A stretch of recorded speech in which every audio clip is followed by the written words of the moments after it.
Hello everyone, Monday morning. ಇವತ್ತಿನ ತಿಂಡಿಗೆ ದೋಸೆ ಮಾಡ್ತಿದ್ದೆ. ಅದ್ರ ಜೊತೆಗೆ ಚಟ್ನಿ ಮಾಡೋಣ ಅಂತ ಕೊಬ್ಬರಿ ಚಟ್ನಿ ಮಾಡೋಕ್ಕೆ ಇಲ್ಲಿ ರೆಡಿ ಮಾಡ್ಕೊತಾ ಇದ್ದೀನಿ. ಮೊದಲು ಕೊಬ್ಬರಿನ ಈ ರೀತಿ ಚಿಕ್ಕದಾಗಿ ಕಟ್ ಮಾಡಿ ಜಾರ್ಗೆ ಹಾಕ್ಕೊಂಡು, ಒಂದು ಟೊಮೊಟೊ, ಈರುಳ್ಳಿ, ಮೆಣಸಿನ್ಕಾಯಿ ಸ್ವಲ್ಪ ಎಣ್ಣೆಯಲ್ಲಿ ಫ್ರೈ ಮಾಡಿಕೊಂಡು ಎಲ್ಲ ಕೂಡ ಒಂದು ಜಾರ್ಗೆ ಹಾಕಿ ಸ್ವಲ್ಪ ನೀರು ಹಾಕಿ ರುಬ್ಬಿಟ್ಕೊಂಡ್ರೆ ಕೊಬ್ಬರಿ ಚಟ್ನಿ ರೆಡಿ ಆಗೋಗುತ್ತೆ. ದೋಸೆ ಹಿಟ್ಟಿಗೆ ಉಪ್ಪು ಮತ್ತು ಸೋಡಾ ಹಾಕಿ ಕಲಸಿ ಇಟ್ಟಿರ್ತಾ ಇದ್ದೀನಿ. ಮೊದಲು ಸ್ನಾನ ಮಾಡಿ ಬಂದು ಪೂಜೆ ಆದಮೇಲೆ ಬಿಸಿ ಬಿಸಿ ದೋಸೆ ಹಾಕ್ಕೊಂಡು ತಿಂದರೆ ಚೆನ್ನಾಗಿರುತ್ತೆ ಅಂತ. ಇನ್ನು ಚಳಿಗಾಲ ಶುರುವಾಗಿದೆಯಲ್ಲ, ಇವಾಗಂತೂ ಸ್ನಾನ ಮಾಡೋಕ್ಕೆ ಭಯ ಆಗುತ್ತೆ ಈ ಚಳಿಗೆ.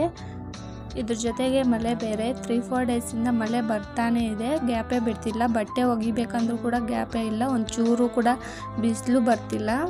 ಈ ಚಳಿಗೆ ಯಾವಾಗಲೂ ಬಿಸಿ ಬಿಸಿಯಾಗಿ ಏನಾದರೂ ತಿನ್ನಬೇಕು ಅಥವಾ ಕುಡಿಬೇಕು ಅನ್ನಿಸ್ತಾ ಇರುತ್ತೆ ಅಲ್ವಾ ಎಲ್ಲರಿಗೂ, ನನಗೂ ಕೂಡ ಅಷ್ಟೇ. ನಿಮಗೆಲ್ಲ ಈ ರೀತಿ ಅನ್ನಿಸ್ದಾಗ ಏನು ಮಾಡ್ಕೊಂಡು ತಿನ್ಬೇಕು ಅನಿಸುತ್ತೆ ಕಾಮೆಂಟ್ ಮಾಡಿ.